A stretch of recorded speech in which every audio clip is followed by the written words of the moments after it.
Assalamualaikum warahmatullahi wabarakatuh. Perkenalkan, nama saya Najla Mudin Nasution. Di sini saya akan menjelaskan tentang materi semantik, di mana memenuhi tugas, di mana di sini akan berarti mata kuliah linguistik mikro. Baik, pengertian semantik. Semantik ialah bidang linguistik yang mempelajari hubungan antara tanda-tanda linguistik itu dengan hal-hal yang ditandainya, atau dengan kata lain, bidang studi dalam linguistik yang mempelajari makna-makna yang terdapat dalam satuan-satuan bahasa. Oleh karena itu, semantik secara gamblang dapat dikatakan sebagai ilmu yang mempelajari makna. Jadi, semantik ialah cabang sebagai ilmu linguistik yang fokus pada makna dalam bahasa. Jika fonologi mempelajari bunyi, morfologi mempelajari bentuk kata, dan sintaksis mempelajari struktur kalimat, maka semantik meneliti makna yang terkandung dalam bahasa. Misalnya itu kata rumah. Kata rumah tersebut adalah tanda linguistik, sedangkan hal yang ditandai adalah konsep bangunan tempat tinggal. Jadi, semantik ini mempelajari bagaimana hubungan ini terbentuk dan dipahami oleh penutur bahasa. Yang kedua ada sejarah semantik. Aristoteles sebagai pemikir Yunani yang hidup pada masa 384 sampai 322 adalah pemikiran pertama yang menggunakan istilah makna lewat batasan pengertian kata yang menurut Aristoteles adalah satuan kecil yang mengandung makna. Dalam Aristoteles juga telah mengungkapkan bahwa makna kata itu dapat dibedakan antara makna yang hadir dari kata itu sendiri secara otonom, serta makna kata yang hadir akibat terjadinya hubungan gramatikal.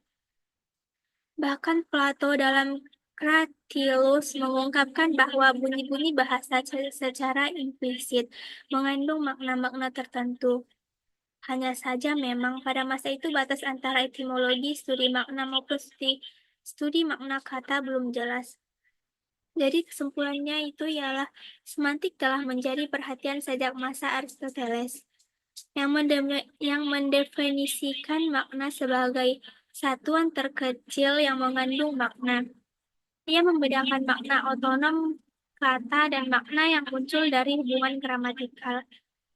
Terus Plato juga menyatakan dalam Cratylus bahwa bunyi bahasa mengandung makna implisit. Namun pada masa itu, batasan antara etimologi, studi makna, dan studi kata masih belum jelas. Yang ketiga ada istilah makna. Yang pertama ada makna bahasa merupakan aspek ketiga. Makna merupakan penghubung antara bahasa dengan alam di luar bahasa, atau antara ujaran dengan semua hal yang ditunjuknya, sesuai dengan kesepakatan para pemakai bahasa sehingga dapat saling mengerti dan terjadi komunikasi. Yang kedua itu makna memiliki 3 tingkat keberadaan dalam satuan kebahasaan. Pertama, makna menjadi isi dari suatu bentuk kebahasaan. Yang kedua, makna menjadi isi dari suatu kebahasaan. Dan yang ketiga, makna menjadi isi komunikasi yang mampu membuahkan informasi tertentu. Dari ketiga tingkatan makna tersebut dapat dijelaskan bahwa tingkat pertama dan kedua makna dilihat dari segi hubungannya dengan penutur, sedangkan pada tingkat ketiga lebih ditekankan pada hubungan makna. Yang keempat ada aspek makna. Yang pertama itu sense atau pengertian. Aspek pengertian ini aspek perhatian ini merujuk pada pemahaman makna yang sama antara pembicara atau penulis dan lawan bicaranya, yang hanya dapat terjadi jika mereka menggunakan bahasa yang sama. Yang kedua ada feeling atau perasaan. Aspek perasaan ini berkaitan dengan emosi atau sikap pembicara terhadap situasi pembicaraan, seperti rasa senang, sedih, atau kondisi lain yang mempengaruhi cara menyampaikan makna. Yang ketiga ada tone atau nada. Aspek nada ini merujuk pada sikap pembicara terhadap lawan suara atau penulis terhadap pembaca, yang dapat tercermin dari cara berbicara atau gaya menyampaikannya. Misalnya itu nada bersifat sopan, tegas, ataupun santai. Terus yang keempat ada intention atau tujuan. Aspek tujuan ini mengacu pada maksud atau tujuan yang ingin ya, yang ingin dicapai oleh pembicara melalui pernyataannya. Tujuan ini dapat berupa Tujuan ini dapat berupa memberi informasi, meyakinkan, dan memerintah atau sekadar berbasa-basi aja.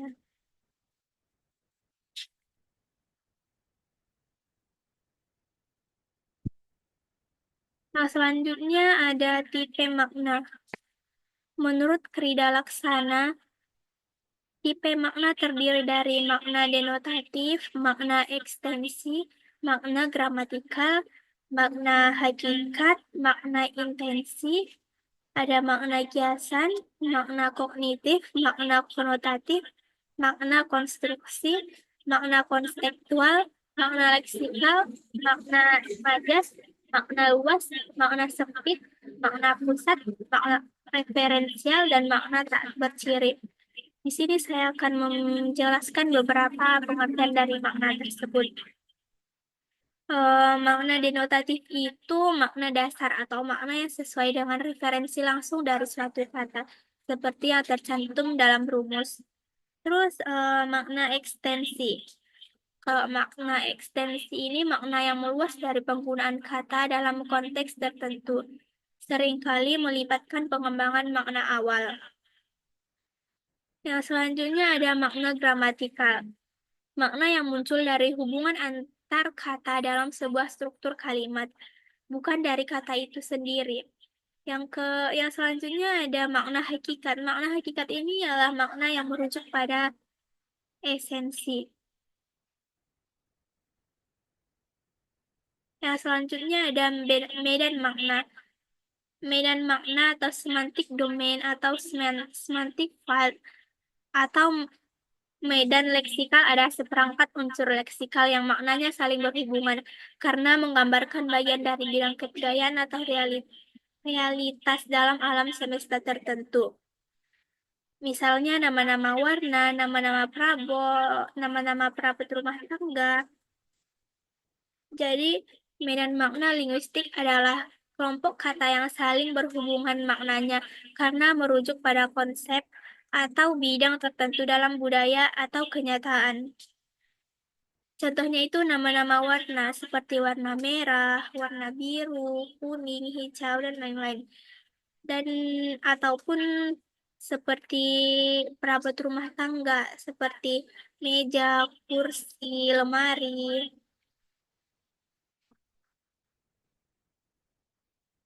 Nah, selanjutnya ada komponen makna. Sama halnya dengan makna, setiap kata leksem atau butir leksikal tertentu mempunyai makna. Makna yang dimiliki oleh setiap kata, leksem atau butir leksikal itu terdiri dari sejumlah komponen yang dinamakan komponen makna, yang membentuk keseluruhan makna kata, leksem atau butir leksikal tersebut. Komponen makna ini dapat dianalisis, dibutiri, atau disebutkan satu persatu berdasarkan pengertian-pengertiannya, berdasar yang dimilikinya.